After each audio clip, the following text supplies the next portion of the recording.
Hello दोस्तों, स्वागत है आप सभी का हमारे यूट्यूब चैनल विधिकारी में। दोस्तों, यह वीडियो खासकर पीसीएस जे मेंस की परीक्षा के लिहाज से बेहद महत्वपूर्ण है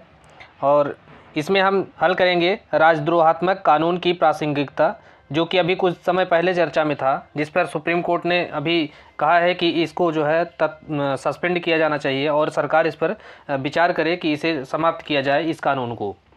तो दोस्तों, यह जो वीडियो है यह पीसीएस जे की परीक्षा के लिए जो मेंस वाला पेपर है उसमें आईपीसी का जो सेक्शन है, तो आईपीसी वाले खंड के लिए यह इम्पॉर्टेंट है। इसके अलावा इसे जीएस में पूछा जा सकता है और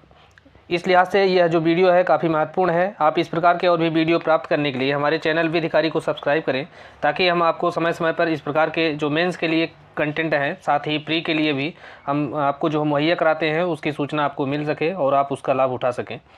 तो आइए देखते हैं कि किस प्रकार की गाइडलाइन क्या इसमें सुप्रीम कोर्ट के द्वारा की गई है, कौन सा केस है और क्या निर्णय है और राजद्रोह के बारे में किस प्रकार के प्रावधान किए गए हैं। तो हाल ही में सर्वोच्च न्यायालय ने आदेश दिया है कि सरकार जो है भारतीय दंड संहिता की धारा 124A, जो कि राजद्रोह के अपराध को परिभाषित करती है, इस पर पुनर्विचार करे, क्योंकि हाल के वर्षों में इस कानून के दुरुपयोग के कई मामले सामने आए हैं और यह जो कानून है देश की स्वतंत्रता के बाद भी अब जारी रखा गया है, जिसे कि अब जारी रखना आवश्यक नहीं है। तो दोस्तों, जबकि आईपीसी बनाई गई थी उस समय जो है यह 124A जो राजद्रोह की धारा है, यह उस समय उसमें मूल आईपीसी में शामिल नहीं की गई थी। जैसा कि देख सकते हैं 124A लगा हुआ है, तो यह जो है बाद में जोड़ा गया था इसे। खैर, यह औपनिवेशिक काल में ही, अंग्रेजों के समय में ही इसे जोड़ा गया था, लेकिन जब मूल आईपीसी बनाई गई थी तो उस समय यह धारा जो है एग्जिस्ट नहीं करती थी, यह धारा इसमें शामिल नहीं की गई थी, बाद में इसे शामिल किया गया था।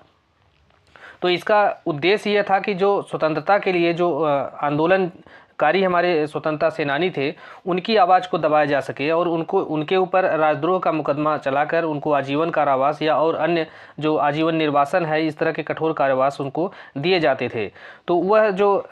प्रावधान राजद्रोह का उस समय जोड़ा गया था, वह जो प्रावधान है वह आज तक भी चल रहा है और उसमें अभी तक कोई परिवर्तन नहीं किया गया है। तो इसी संदर्भ में सर्वोच्च न्यायालय ने जो है सरकार से यह कहा है कि आप इस कानून पर पुनर्विचार करें और इसको समाप्त करने के बारे में भी विचार करें, क्योंकि अभी जो राष्ट्रीय अपराध रिकॉर्ड ब्यूरो है, जिसे एनसीआरबी कहते हैं, इसके अनुसार जो 2015 से 2020 के दौरान भारत में राजद्रोह के कुल 356 मामले दर्ज किए गए थे, जिसमें से केवल 62 मामलों में सुनवाई हो पाई और इस 62 में से भी 55 मामले में जो आरोपी हैं उनको बरी कर दिया गया और जो 7 मामले थे उस 7 मामलों में केवल 12 व्यक्तियों को दोषी ठहराया जा सका है। तो आप देखिए, 356 मामले दर्ज किए जाते हैं, जिसमें से केवल 7 मामले में जो है सुनवाई होती है और केवल 12 व्यक्तियों को दोषी ठहराया जा सका है। तो इस प्रकार से इसका बहुत ज़्यादा दुरुपयोग हो रहा है और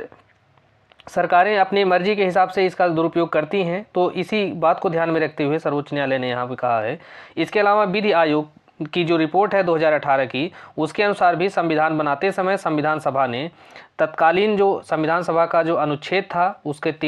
अनुच्छेद 13 के तहत भाषण और अभिव्यक्ति की स्वतंत्रता पर प्रतिबंध के विकल्प के रूप में राजद्रोह को शामिल करने का भी विरोध किया था। उन्होंने कहा था कि इसको जो है समाप्त किया जाना चाहिए और वर्ष 2020 में केंद्रीय गृह मंत्रालय के द्वारा गठित आपराधिक कानून सुधार समिति ने मार्च 2022 में अपनी रिपोर्ट में राजद्रोह कानून में संशोधन का भी प्रस्ताव दिया था। तो अब हम देखते हैं आगे कि सर्वोच्च न्यायालय ने किस केस में ये क्या गाइडलाइन जारी किया है। तो यह केस का नाम है SG वोमबाटकेरे बनाम भारत संघ। ये 2022 का केस है, बहुत महत्वपूर्ण है और इसमें जो है आईपीसी की धारा 124A, इसे जो है इसके बारे में कहा गया कि वर्तमान सामाजिक परिवेश के अनुरूप यह धारा नहीं है और इसका उद्देश्य उस समय के लिए था जबकि हमारा देश जो है औपनिवेशिक शासन के अधीन था। और भारतीय दंड संहिता की धारा 124A राजद्रोह के अपराध और सजा को परिभाषित करती है और इस केस में उक्त प्रावधान को चुनौती दी गई थी कि यह भाषण और अभिव्यक्ति की स्वतंत्रता को कम करता है और जिस देश से कानून लिया गया था, अर्थात जो इंग्लैंड से लिया गया था, यूनाइटेड किंगडम से उस देश ने अपने यहाँ स्वयं इसे समाप्त कर दिया है, लेकिन भारत के लिए उसने बनाया था और भारत आज तक इसको लागू रखा है। इसके साथ साथ सिंगापुर और ऑस्ट्रेलिया, यूएसए, इस तरह के जो विकसित देश हैं, इन सब ने भी अपने यहाँ से इस कानून को अभी वर्तमान में समाप्त कर दिया गया है। कोर्ट ने इसका नोटिस जो है सरकार को भेजा, जिस पर सरकार ने जवाब दिया कि उसने भारतीय दंड संहिता की धारा 124A के प्रावधान की फिर से जांच करने और फिर से विचार करने का फैसला लिया है। और इस मामले में सर्वोच्च न्यायालय ने न्याय हित में कुछ आदेश पारित किए हैं। ये आदेश क्या पारित किए हैं कि राज्य और केंद्र सरकारें जो हैं वह आईपीसी की धारा 124A के तहत अभी कोई भी एफआईआर दर्ज न करें, अर्थात एफआईआर दर्ज करने से बचें। दूसरी बात है कि इन्वेस्टिगेशन एजेंसी जो हैं वो आईपीसी की धारा 124A के तहत कोई भी जांच जारी न रखें, अर्थात जो अभी जांच चल रही थी उसको स्थगित कर दें या कोई कठोर कदम न उठाएं जब तक कि कानून का उपरोक्त प्रावधान विचाराधीन है। अर्थात इन्होंने कहा कि इसके तहत राजद्रोह का जो धारा है 124A, इसके तहत कोई नया एफआईआर न दर्ज किया जाए। जिस मामले में इन्वेस्टिगेशन चल रहा है उस इन्वेस्टिगेशन को स्थगित किया जाए और उसमें भी कोई भी नया कदम नहीं उठाया जाना चाहिए जब तक कि इस पर पुनर्विचार नहीं कर लिया जाता है। आगे सुप्रीम कोर्ट ने कहा कि यदि आईपीसी की धारा 124A के तहत कोई नया मामला दर्ज किया जाता है तो जो प्रभावित पक्ष है, जो पीड़ित पक्ष है, उचित राहत के लिए संबंधित न्यायालयों में संपर्क कर सकता है, वह उसके लिए स्वतंत्र है। और आगे कहा कि आईपीसी की धारा 124A के तहत तय किए गए आरोप के संदर्भ में सभी लंबित विचारण, अपील और अन्य कार्यवाहियां स्थगित रखी जाएं। तो इस प्रकार की जो गाइडलाइन है यह जो है सर्वोच्च न्यायालय के द्वारा अभी इसके मुकदमे में दिया गया है। इसके पहले 1962 में केदारनाथ सिंह बनाम बिहार राज्य का केस था। इस केस में सर्वोच्च न्यायालय ने राजद्रोह की जो वैधता है इसको चुनौती दी गई थी। तो वहाँ पर सर्वोच्च न्यायालय ने कहा था कि यह जो है संवैधानिक है, अर्थात उसकी वैधता को बरकरार रखा था और कहा था कि एक नागरिक जो है आलोचना या टिप्पणी के जरिए सरकार पर अपनी इच्छा के अनुसार कुछ कहने या लिखने का अधिकार रखता है, लेकिन उसमें शर्त यह है कि उसके ऐसा करने से कोई हिंसा न हो और लोक व्यवस्था या लोक शांति को भंग न हो। और धारा 124A के तहत कोई आरोप तभी लगाया जा सकता है या कोई व्यक्ति तभी दोष सिद्ध किया जा सकता है जबकि अभियुक्त के कार्य से व्यापक हिंसा भड़क उठी हो। तो अब देखते हैं कि भारतीय दंड संहिता की जो धारा 124A है जो राजद्रोह को परिभाषित करती है, इसमें जो है इस धारा के अंतर्गत क्या प्रावधान किया गया है जो कि अभी चर्चा में है और इसको समाप्त किए जाने की बात कही जा रही है।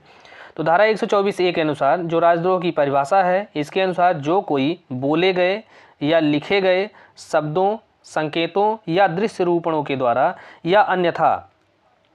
भारत में विधि द्वारा स्थापित सरकार के प्रति क्या पैदा करेगा, घृणा पैदा करता है, अवमान पैदा करता है या पैदा करने का प्रयास करता है या अप्रीति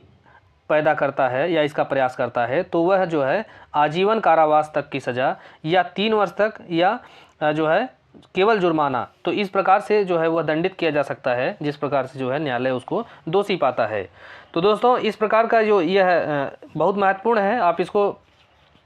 कहीं नोट करेंगे तो वो ज़्यादा बेहतर रहेगा क्योंकि केस है वो भूल जाता है। और मेंस की परीक्षा में प्री में तो मान लीजिए आप देखते ही ऑप्शन याद आ जाता है, लेकिन मेंस के लिए आप इसको कहीं नोट कर लेंगे तो वो बेहतर रहेगा। बाकी आप 2-3 बार इस वीडियो को सुनेंगे तो वो चीज़ें काफ़ी आपके दिमाग में बैठ जाएंगी, तो लिखने में आसानी रहेगी। और केस लॉ का रेफरेंस देकर अगर आप मेंस का आंसर राइटिंग करते हैं तो वो एक बेहतर उत्तर माना जाता है और वहाँ पर आपको नंबर भी अच्छे मिलते हैं। तो इस प्रकार के और भी वीडियो पाने के लिए आप हमारे चैनल को सब्सक्राइब करें ताकि आपको जो है हमारे माध्यम से जो कुछ मदद मुहैया कराई जाती है वो समय समय पर मिलती रहे। धन्यवाद।